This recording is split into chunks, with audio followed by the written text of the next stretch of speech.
question is, what is the source of power of the strong unions? Where does it come from?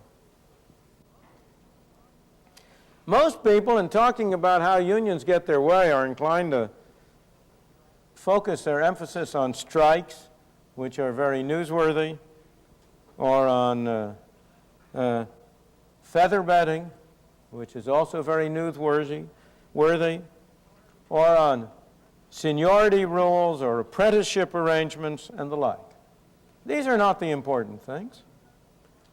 The fundamental source of power of a union is power, however obtained, to force a higher wage rate. If somehow or other, and I'll come back in a moment to how they can do it, if somehow or other a union can put employers in the position where they cannot or will not offer less than a certain wage rate, they can make them offer a higher wage rate, that's the fundamental source of power.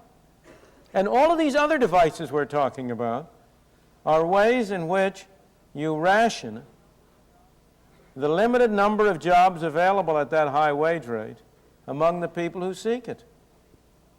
If you succeed in saying that no contractor is going to pay less than $8 an hour for a plumber or a carpenter, that reduces the number of jobs available. It also increases the number of people who would like to get that job. But now, let's suppose for a moment you can enforce that wage rate. Somehow or other, there has to be a device for deciding who shall get the job. That's the role of seniority arrangements. That's the role of apprenticeship arrangements. That's the role of feather bedding, to find a way to allocate and distribute the gravy.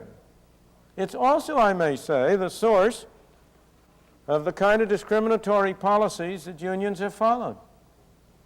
There has probably been few more important sources of racial discrimination in the United States or discrimination against minority groups than discrimination by skilled craft unions. And that's because if you are going to have a limited number of jobs and you're going to ration them, you have to have some way to ration them. And irrelevant considerations and appealings to prejudice are a way in which you can get support for certain kinds of rationing. It's an interesting phenomenon. Before the Civil War, during the period of slavery, the fraction of carpenters, plumbers, and so on who were blacks, especially in the South, was very high. 40 or 50 years later, after slavery had been abolished, the fraction of carpenters, plumbers, and so on who were blacks was smaller than it had been before. Why?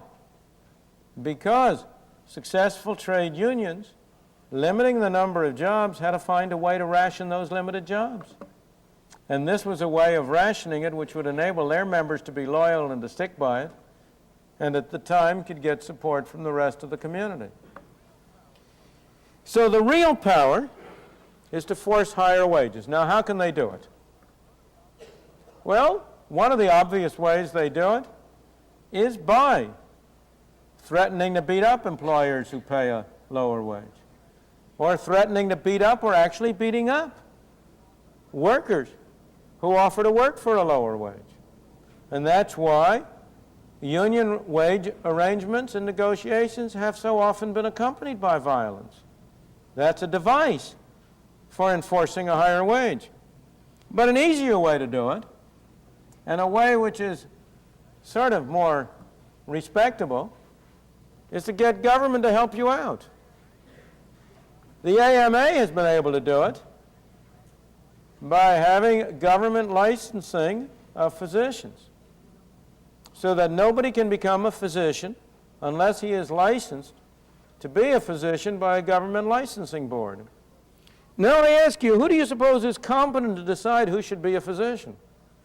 Only other physicians. So the membership of licensing boards of medical groups is always composed of physicians. And that has, in fact, been a key element in the restriction of entry into medicine and in keeping the number of physicians to a lower level than it otherwise would have been. This happens to be a subject in which I once did an enormous amount of work. I wrote a book some 30-odd years ago on incomes from independent professional practice, in which I examined in great detail the practices of the American Medical Association, the American Dental Association, and other organizations. And I decided at that time that the effect of limitation of entry into medicine had been to keep down the number of physicians and to increase the average income of physicians at that time by something between 17 to 30%.